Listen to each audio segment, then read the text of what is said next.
नमस्कार, जय जगन्नाथ। रश्मि Odia blog channel को स्वागत।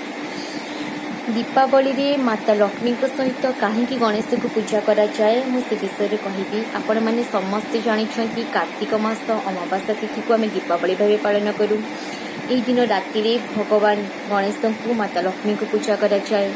आपण मैंने समस्ते देखिथे कि देवता मान सहित देवी को पूजा करा जाए। किंतु आपण मैंने जानते माता लक्ष्मी भगवान विष्णु व्यतीत आम कहीं गणेश को पूजा करूँ। ता छड़ा गणेश डाहाण पाखे कहीं माता लक्ष्मी विराजमान होता से विषय गोटे छोटे पौराणिक गपटी अच्छी से गपटी मुझे कह पौराणिक कथा अनुसार थरे सोए लक्ष्मी को निज उपरे अभिमान है कि धन पाइबा सारा संसार लोक मत पूजा करुँच मत पाइबा कि समस्त मन में लोभ करुँच।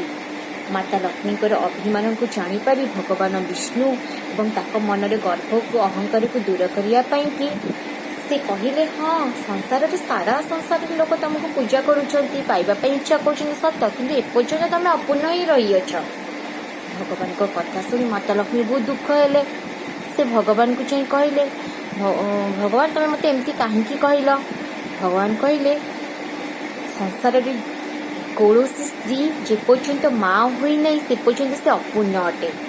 तुम निसंतान तुम्हें से अपूर्ण अट। यही कथा शुणी लक्ष्मी मन कष्ट है मन में पीड़ा है।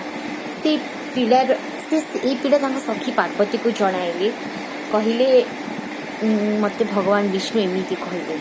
माता लक्ष्मी दुख दूर करने उद्देश्य माता पार्वती पुत्र गणेश को लक्ष्मी माँ को दे देथिले।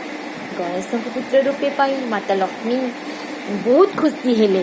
खुशी हुई गोटे वरदान देदेले कहले कौन ना जो व्यक्ति मते पूजा कर सहित तुम भी पूजा कर सर्वदा पाखे रही। से दिन ठू माता लक्ष्मी गणेश डाहाण पाखे पूजा पानी मो गपटी जदि आपण मानक भल लगुव आपण यहाँ सब्सक्राइब करेंगे, लाइक करेंगे। जय जगन्नाथ।